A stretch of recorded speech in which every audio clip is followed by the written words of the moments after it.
Et bonjour, bienvenue sur l'Has-Been du cinéma. Aujourd'hui, je vais vous parler d'un classique, un classico. Je vous conseille de le regarder. C'est The Stranger, c'est-à-dire Le Criminel, avec un film d'Orson Welles avec Georges Robinson. Ah d'accord, si écrit sur l'affiche, vous savez lire. Donc, ce film-là, il est excellent. C'est un drame policier. Le film date des années 46, il est en noir et blanc, 4 tiers, et vous pouvez le procurer en streaming, sur YouTube ou ailleurs, et voir sur la chaîne Pluto TV. Bon, d'accord, il y a des pubs, mais bon, je vous conseille de le voir. L'histoire. L'histoire, c'est notre cher Orson Welles, qui est en réalité un agent secret, anciennement nazi.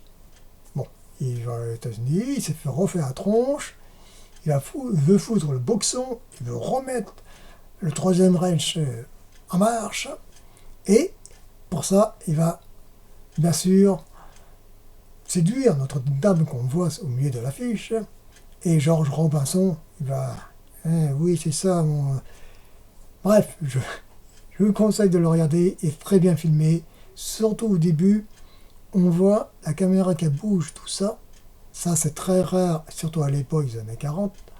La caméra, la plupart du temps, est statique et elle bouge rarement pour faire un zoom. Et là, elle bouge en genre dans le travelling du début des films.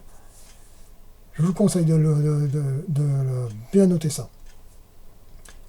Ceci étant, le film, c'est un film à dialogue. Il n'y a pas de scène d'action, à part un peu à la fin. Faut pas oublier, les années 40 jusqu'à les années 50, 30 à 50, c'est des films à dialogue et des films à histoire, et non un film d'action. Comme je dis depuis longtemps, depuis un certain temps, c'est pas du Schwarzenegger. Orson Welles, réalisateur de Citizen Kane, de Troisième Homme, bref. Petit à petit, je vous les présenterai ces films-là. Celui-là, il faut le commencer. J'ai eu le temps de vider en VO. Pas de version française, mais sur le net, en version française, je l'ai récupéré parce que, bon, je vais voir une version française. Je pense que le film était libre de droit. Comme quoi que c'est vraiment étonnant. Orson Welles libre de droit, ça se refuse pas. Et surtout, je le conseille de regarder un dimanche après-midi, tranquillou, et vous allez voir que ça va changer des films de « ouais, je vais me manger, je vais me péter ta gueule ». Voilà, pas question, je veux plutôt foutre le boxon aux États-Unis et je veux remettre le Troisième Reich en place. Bon, c'est débile, mais l'histoire, à l'époque, c'était ça. C'est un genre de morale. Regardez, écoutez bien les dialogues, vous allez voir, c'est certain que c'est très bien foutu. Que dire de plus?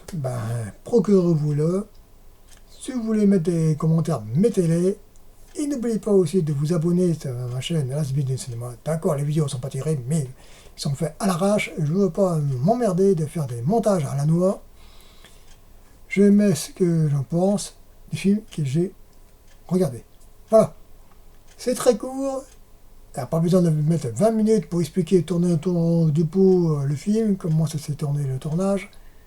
Je mets mon impression, mon avis sur le film. Il est à voir. C'est en noir blanc, on s'en fout. Il n'y a pas d'effets spéciaux numériques.